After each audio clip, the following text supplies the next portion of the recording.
असल में बात क्या है, जो व्यक्ति जैसा कर्म करता है वैसा ही फल उसको भोगना पड़ता है। जन्म कोटि सतैरपि, आज के किए गए कर्म का फल 100 करोड़ जन्मों के बाद भी भोगना पड़ेगा। कंस ने जो किया उसके सामने आएगा। मैं कौन होता हूं मारने वाला। 100 करोड़ जन्मों के बाद भी कर्मों का फल भोगना पड़ता है।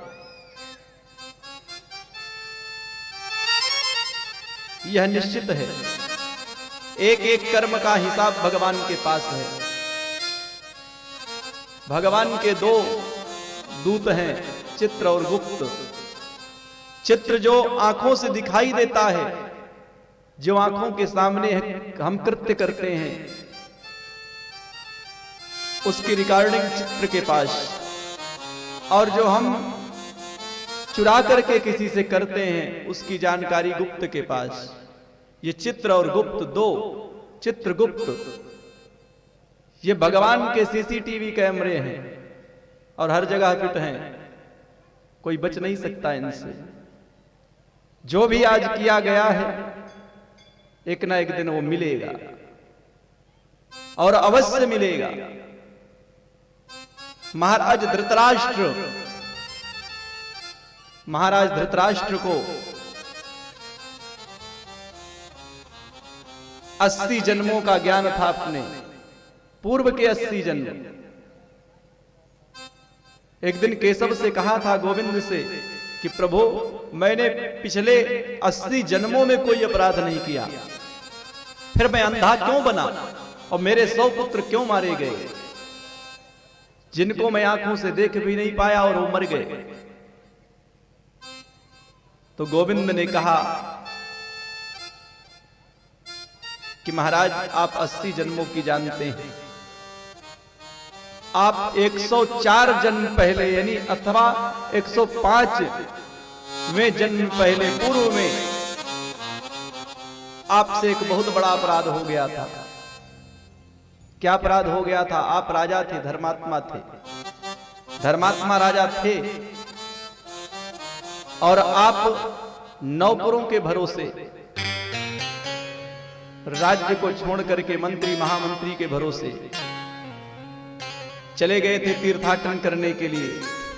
और आपके ही राज्य में, आपके ही दरबार में एक तालाब था, वहां हंस के जोड़ा रहते थे, हंस के 2 जोड़ा, और उन हंस के 100 पुत्र थे, 100 बच्चे थे हंस के। और तुम्हारे ही राज्य के मंत्री महामंत्री ने मिल करके उन हंस के पुत्रों को नष्ट कर दिया था, मार के खा गए थे। और तुम जब लौट करके आए तो तुमने ध्यान नहीं दिया कि हंस के जो हम छोड़ के गए थे वो कहां गए। हंस का जोड़ा रोते रोते मर गया था, प्राणांत कर लिया था, आंखें फूट गई थी रोते रोते पुत्रों के वियोग में। तो उन हंस के जोड़े ने श्राप दिया था तुमको 105 जन्म पहले कि राजन, यथा राजा तथा प्रजा, जैसा राजा होता है राज्य का, चाहे वह देश का हो, चाहे वह राज्य का हो, अथवा वह गांव का हो, जैसा राजा होता है वैसी ही प्रजा हो जाती है। राजा के गुण प्रजा में आ जाते हैं। राजा का यह कर्तव्य है कि प्रजा को संभाल करके और संवार करके रखे। केवल गुप्तचरों के भरोसे न छोड़ दे, केवल नौकरों के भरोसे प्रजा को न छोड़ दे। प्रजा के बीच बीच में जाकर के जानकारी ले, प्रजा को कोई कष्ट तो नहीं है। यदि प्रजा को कष्ट है तो उस प्रजा के कष्ट का निवारण करे राजा। राजा का यह दायित्व है। अपराध हो गया था तुमसे, और तुम यह जानते थे कि अपराध हो गया, तो तुमने इतना धर्म किया कि उस धर्म के प्रभाव से उस धर्म के प्रभाव से जिस जन्म में तुम जिस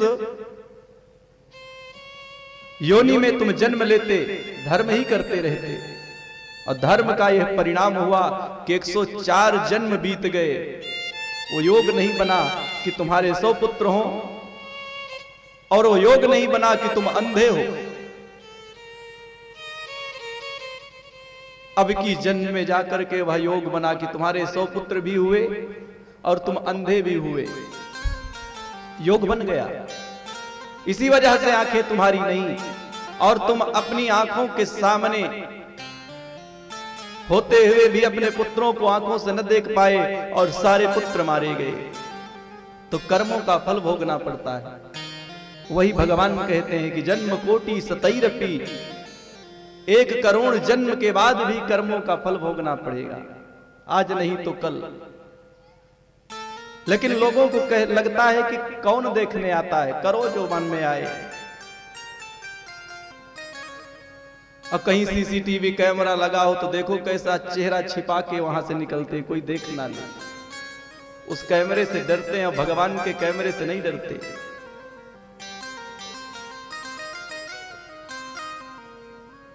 नारद जी ने कहा मैं प्रभु कुछ नहीं जानता, मैं कंस को मरा हुआ देखना चाहता हूं, और परसों ही मरा हुआ देखना चाहता हूं। गोविंद ने कहा वाह बेटा नारद, वहां क्या कह करके आए हो कि मैं कृष्ण को मरा हुआ देखना चाहता हूं, यहां कह रहे हो कि मैं कंस को मरा हुआ देखना चाहता हूं।